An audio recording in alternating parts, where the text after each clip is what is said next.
네, 산사음악회를 시작하기 앞서서 먼저 도서 봉정식을 시작하도록 하겠습니다. 네, 정방사 창건 100년을 앞두고 책이 출판이 되었습니다. 정방사 창건 100년사라는 책인데요. 네, 지난 100년 동안 이 자리를 굳건히 지키면서 많은 이야기들을 꾹꾹 잘 담아냈다고 합니다. 네, 그러면 본격적으로 봉정식을 시작하도록 하겠습니다. 큰 박수 부탁드립니다.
네, 다음으로는 토크 콘서트가 준비가 되어 있습니다. 네, 오늘 주제는 여러분들이 정말 관심 가질 만한 주제로 준비를 했는데요.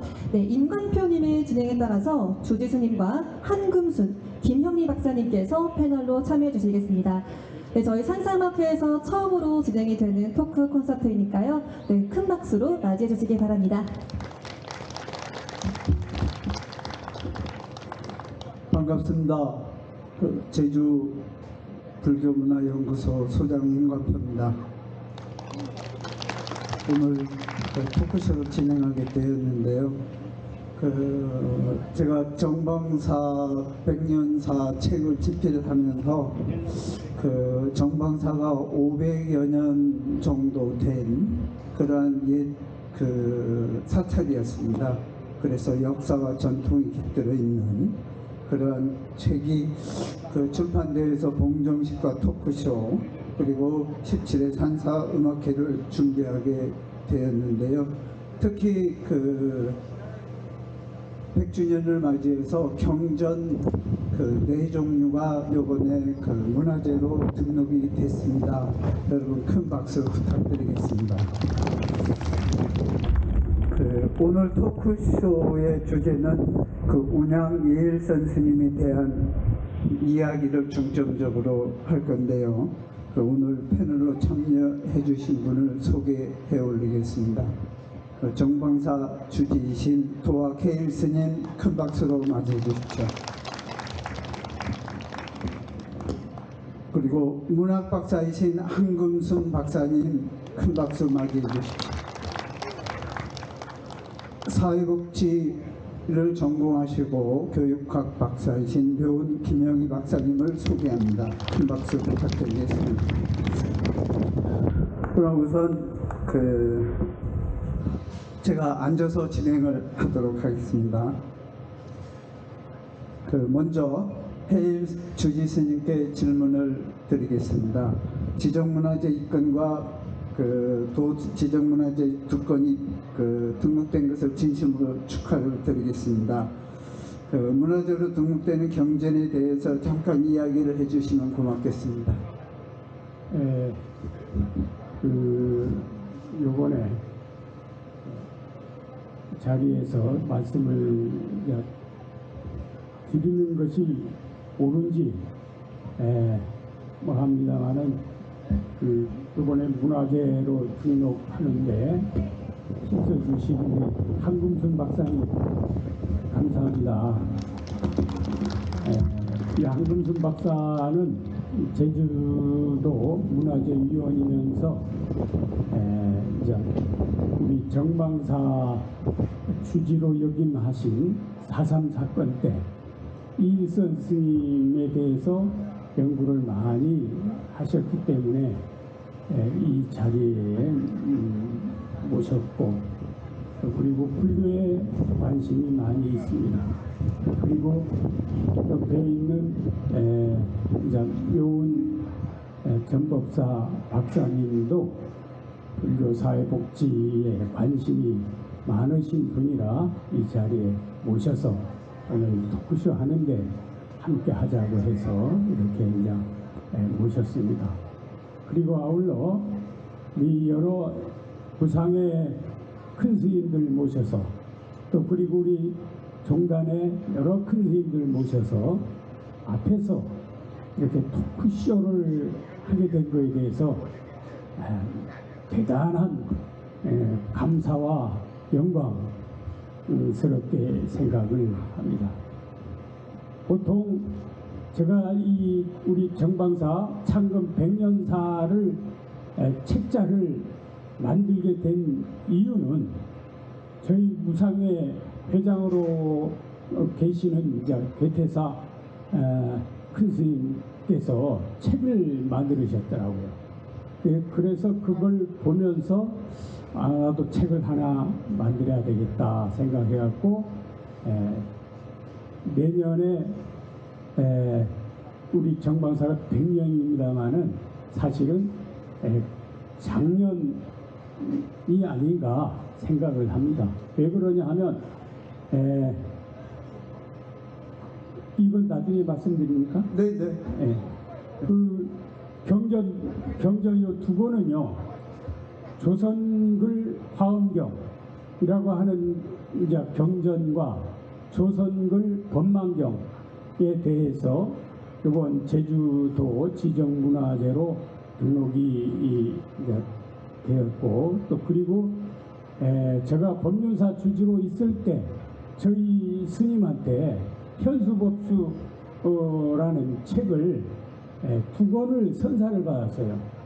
그걸 이 정방사에 가져온 줄도 몰랐는데 책을 쓰려고 이렇게 여러 가지 그 정리를 하다 보니까 이 책들이 다 나왔어요.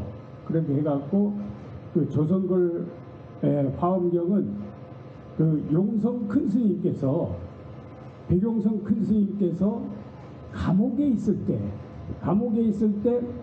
목사님이 성경을 한글로 번역하는 걸 보고 그 백용성 스님도 불경을 번역해야 되겠다 하는 생각이 들어져가지고 그때부터 조선글 화엄경을 번역하기로 마음먹어가지고 한 1년에 걸쳐가지고 조선글 화엄경을 번역했는데 그게 묘하게 정방사에 인연이 돼가지고 제가 이제 제가 보관하고 있는 그런 처지가 돼 있었습니다.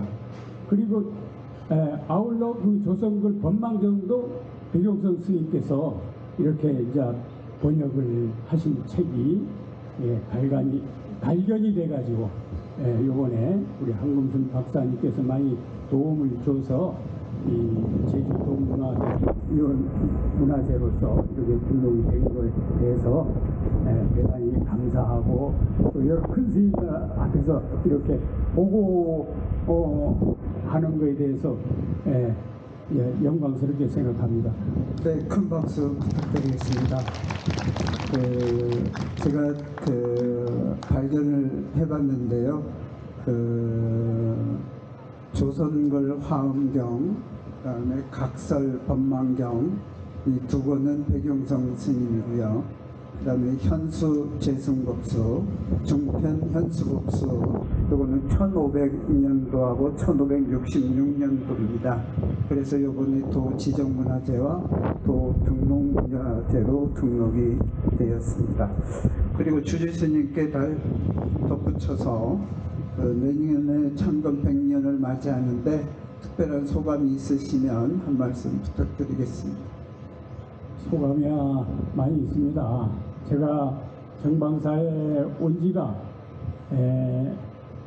약 한 27년, 26년이 지나고 있어요.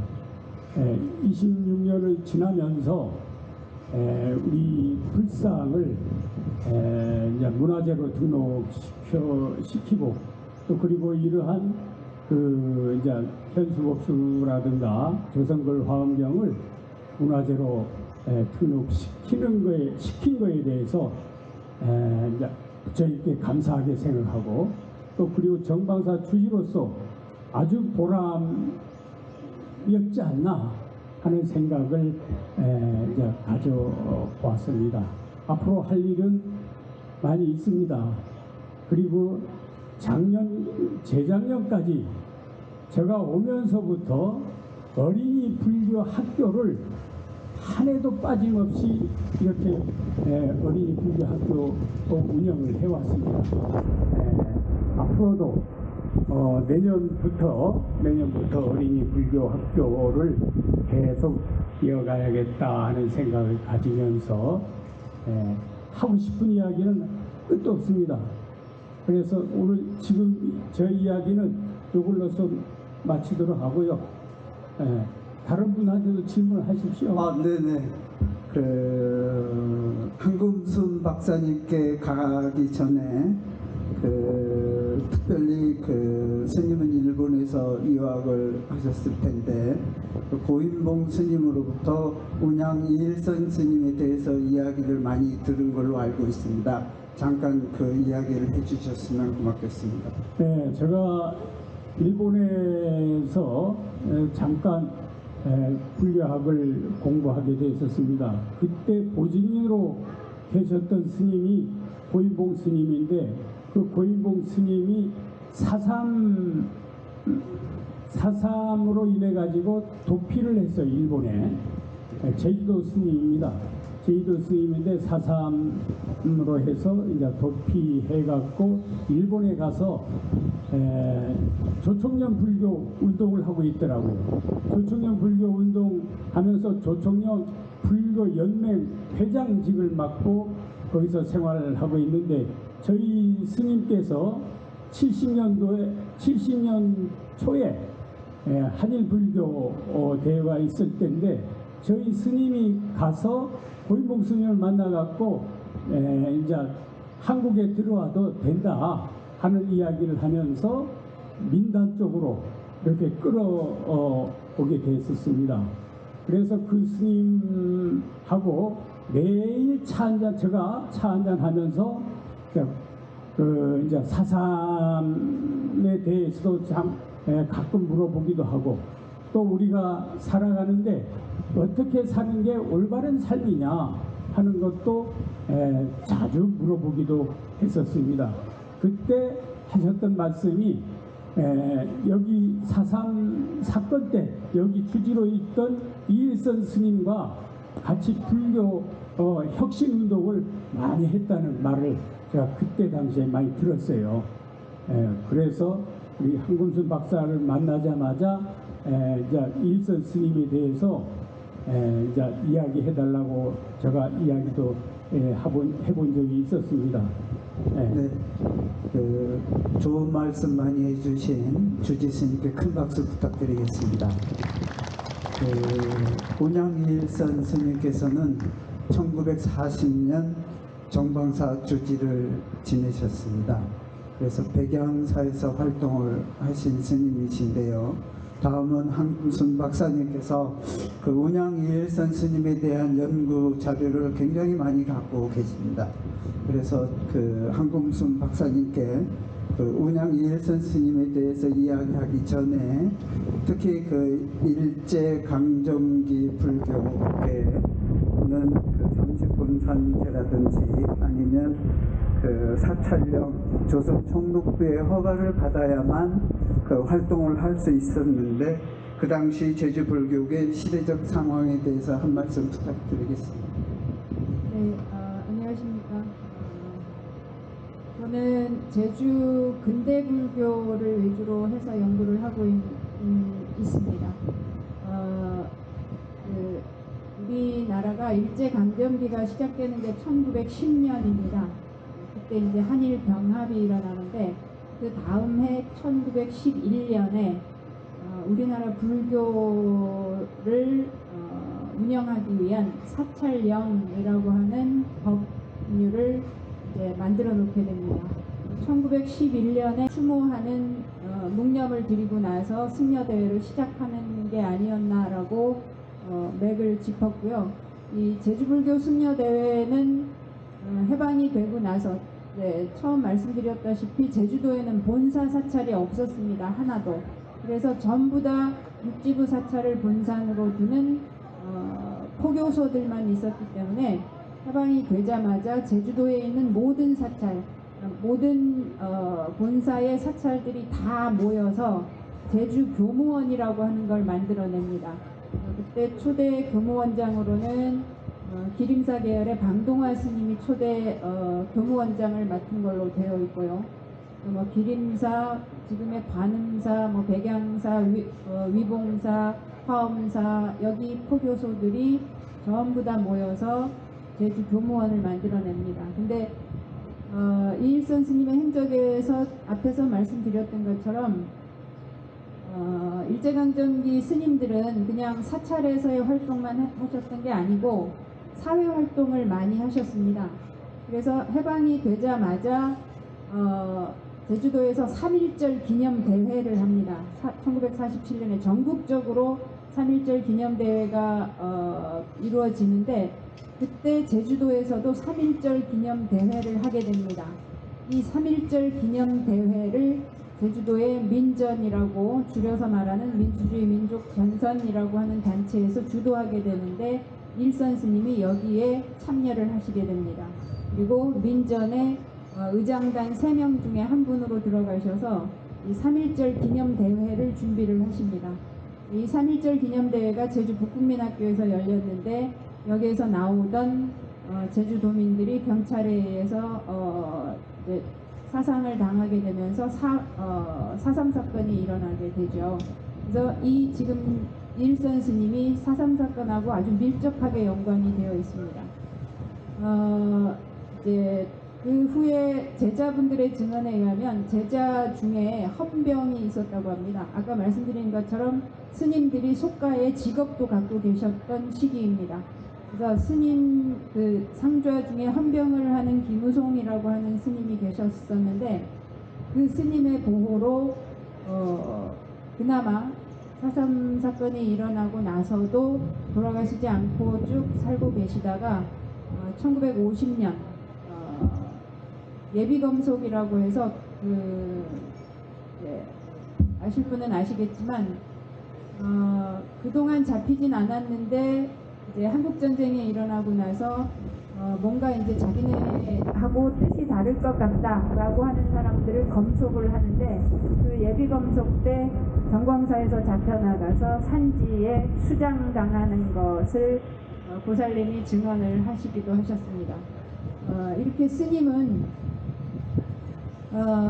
어려서 그러니까 이제 출가해서 얼마 안 됐을 때부터 치열하게 공부를 하셨고 3.1운동과 연관돼서 우리나라 전통불교, 일본 불교로 가지 않고 전통불교를 지켜야 되겠다라고 하는 그런 활동을 쭉 하시다가 해방이 되고 나서는 다시 제주사회에서 일어나는 이 4.3 사건이라고 하는 이 어려움을 그대로 지나치지 않으시고 같이 활동하시고 같이 이제 힘든 그 시절을 겪어 나가면서 스님의 업적이라고 한마디로 요약할 수는 없습니다만은 출가는 백양사 계열에서 하셨지만 말년에 거의 대부분을 제주도에서 사시면서 불교 활동도 물론이지만 제주 사회에서 큰 어른으로서 활동하셨던 큰 업적을 남기신 분으로 의의를 정리할 수 있을 것 같습니다. 네, 제가 알기로는 저기 비석에 보면 정방사 주지를 여기 했어요. 네. 그 비석이 있어요. 이일선 스님 비석. 또 그리고 저기 세심각이라고 하는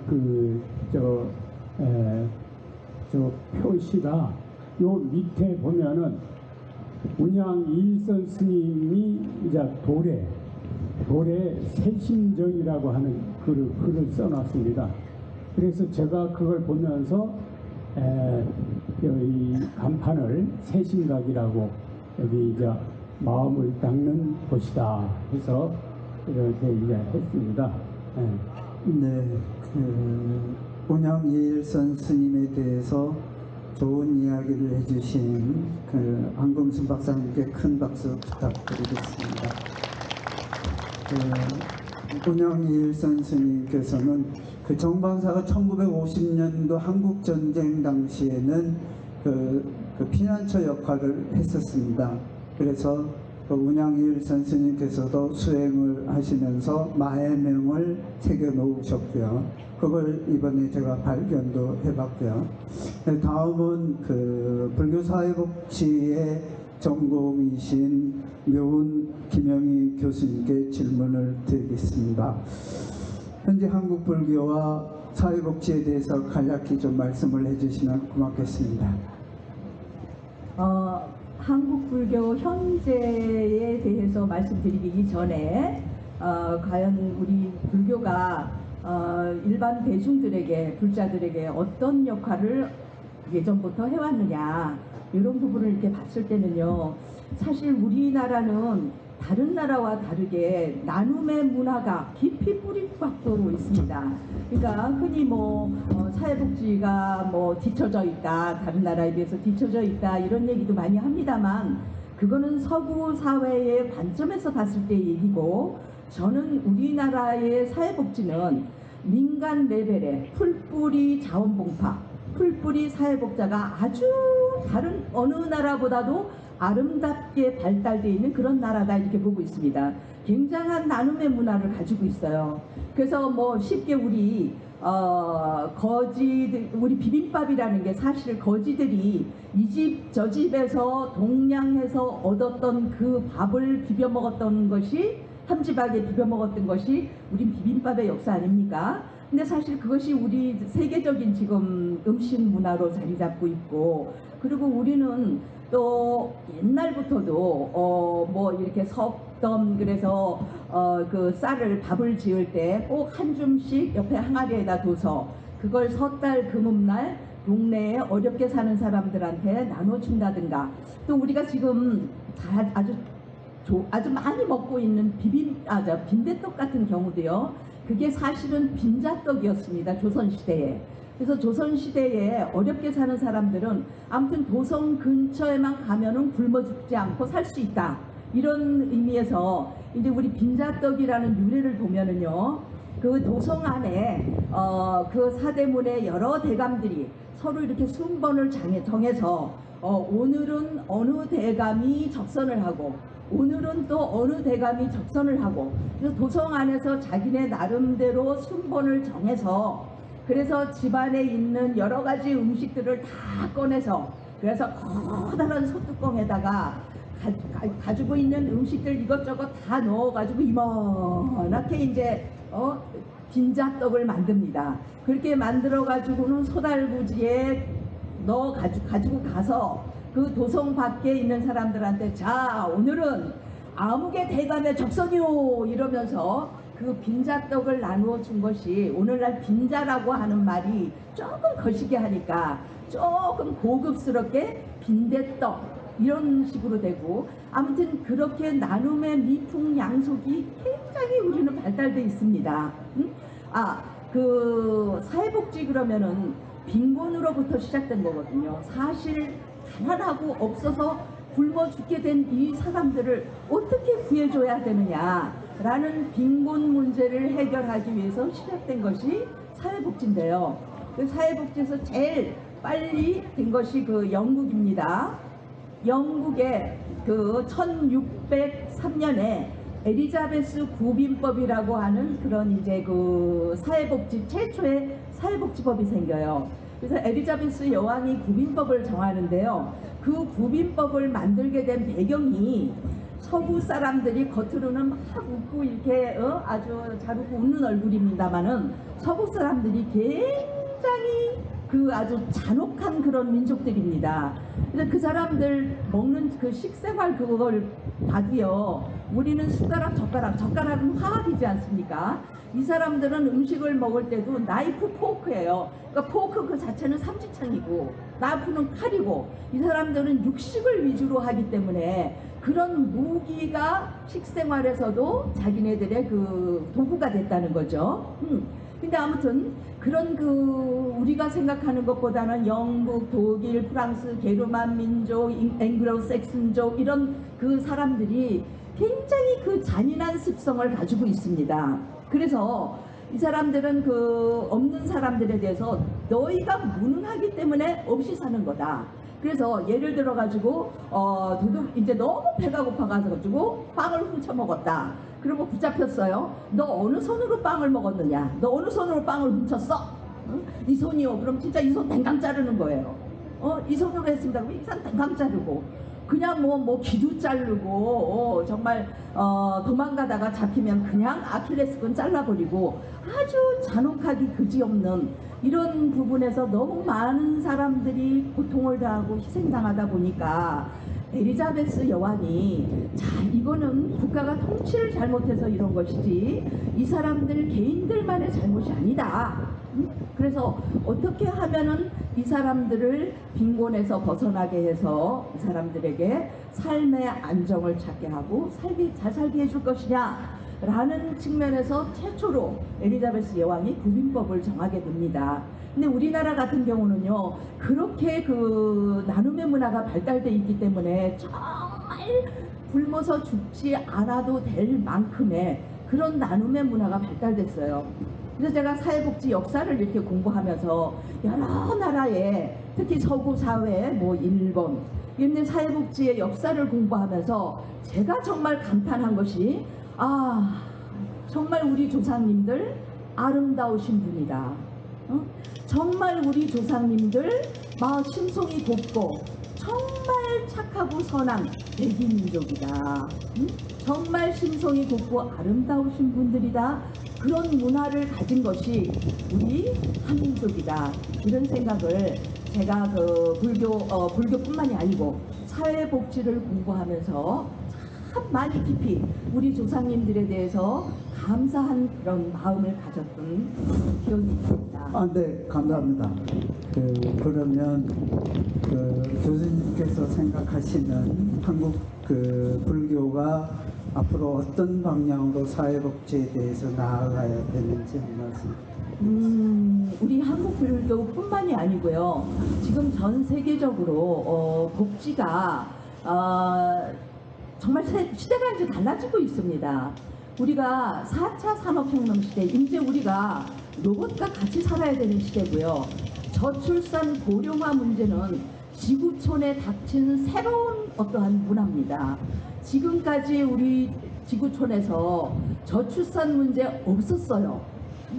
그런데 지금은 동양 서양 할 것 없이 동서양 막론하고 젊은 사람들이 결혼을 기피합니다. 또 결혼을 해도 아이도 안 낳으려고 하는 이런 저출산 문제 굉장히 심각해요. 그리고 우리가 고령화, 그전에는 한갑잔치 60만 먹으면 노인 아니었습니까? 그래서 우리 한갑잔치 했는데요. 지금 제 나이도 이제 곧 70입니다만은 우리 할머니 70대 하고 생각하면 제가 훨씬 젊거든요. 근데 이렇게 지금 우리가 겪어보지 못한 100세 세대의 고령화를 맞고 있습니다. 그런데 이 100세 세대의 고령화에 대한 이러한 준비가 종교계도 그렇고요. 사회복지 면에서도 그렇고 문화, 정치 모든 면에서 아직 저출산 고령화 문제에 대해서 우리가 준비가 돼 있지 않아요, 지구촌이.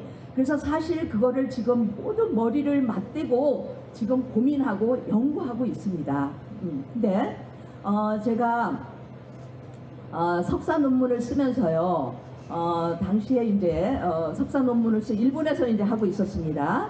근데 그 석사 논문을 쓰기 위해서 덕암 헬 스님의 은사 스님이신 덕암 큰 스님을 찾아뵌 일이 있었어요. 그랬더니 그 덕암 스님께서 금강산 유점사에 계실 때 말씀을 해주셨는데요. 금강산 유점사 한쪽 별당에는 열반당이라고 하는 그러한 요 세심각처럼 그러한 이제 요사체가 별도로 있었다고 합니다. 그래서 그 금강산 그 열반당에는 이제 스님들도 이제 몸이 불편하시고 임종이 좀 이거 이제 멀지 않았다. 이런 분들은 이제 열반당에 모셔가지고 별도의 이러한 케어, 보호 이런 거를 해드렸다고 그래요. 그리고 또 일반 그 신자들 중에서도 정말 돌봐줄 수 없는 어려운 이러한 상황에 있는 사람들의 경우는 열반당에서 스님들이 간병도 해주고 그리고 연불도 외워주면서 그 사람들의 임종을 지켜줬었다는 그런 열반당의 그 역할이 있었다 그런 말씀을 하시더라고요. 근데 우리나라도 보면은 불교계의 이 큰 절에 보면은요, 지금도 큰 절터에 보면은요, 커다란 아주 그 가마솥이라고 할까요? 지금 같은 이런 한증막 같은 커다란 그런 곳이 그런 가마솥이라든가 그래서 그 가마솥에 물을 데워서 사람들에게 뜨끈하게 목욕을 하게 했다든가 아니면은 그 한증막을 만들었던 그런 기록이 있습니다. 교수님, 네. 제가 잠깐 예. 끊겠습니다. 시간 관계상 오케이. 1분만 시간을 드리도록 하겠습니다. 네. 그래서 이렇게 그 불교가 특별히 이 억불 정책 속에서도 일반 그 신자들이나 대중을 위해서 노력했던 게 있고요. 자, 끝으로 그러면 이제 우리 불교가 앞으로 어떤 방향으로 나아가야 될 것이냐라는 문제를 제가 사실은 학교에 근무하다 보니까 크게 신경 쓰지 못했습니다만은 여기 이제 정방사에 와서 이렇게 보면서 느끼는 것은 지금 이제 조계종 쪽에서는 명상 쪽으로 굉장히 많이 관심을 두고 있습니다. 그건 그것대로 굉장히 멋지고 훌륭하고 좋은 일이죠. 우리가 그런 쪽으로 가야 됩니다. 정신문화 쪽으로 불교가 가야 되는데 또 한편 우리가 절에 보면은 노보살님들이 참 많이 계십니다. 그럼 이런 노보살님들을 위해서 우리가 절이 사찰이 할 역할이 뭐냐? 그러면 우리가 노보살님들이 우선 절에 오는 시간, 절에 와서 즐거워야 될 것 같고요. 그리고 절에 다니는 우리 노보살님들이 가족들한테도 좀 우리 할머니는, 우리 엄마는, 우리 아버지는 절에 다니면서 참 생기가 넘친다. 절에서 참 좋은 영향을 받으시는구나. 절에 다니시면서 정말 생기가 돌고 행복해 하신다. 이런 말씀을 들을 수 있도록 우리가 불교가 하지 않으면 안 되지 않을까. 그래서 절에 오는 시간이 즐겁고 그런 시간이 될 수 있도록 노력해야 될 것 같습니다. 네, 감사합니다. 교수님께 큰 박수 부탁드리겠습니다. 이상 여러 가지 이야기를 해봤는데요. 정방사 100년사를 준비하면서 정방사가 대단히 오랜 역사를 갖고 있는 사찰이었다는 걸 확인할 수 있었습니다. 그래서 정방사 신도분들은 아마 자부심을 가져도 되지 않을까 그런 생각을 갖는데요. 내년에는 정방사가 의미 있는 행사들로 지역사회의 아픔을 보듬어 안고 시민과 함께하는 사찰로 거듭나기를 기원해 보겠습니다. 특히 상여동 사지가 서귀포시에서 발굴 조사 사업을 진행해 주셨으면 하는 바람도 가져봅니다.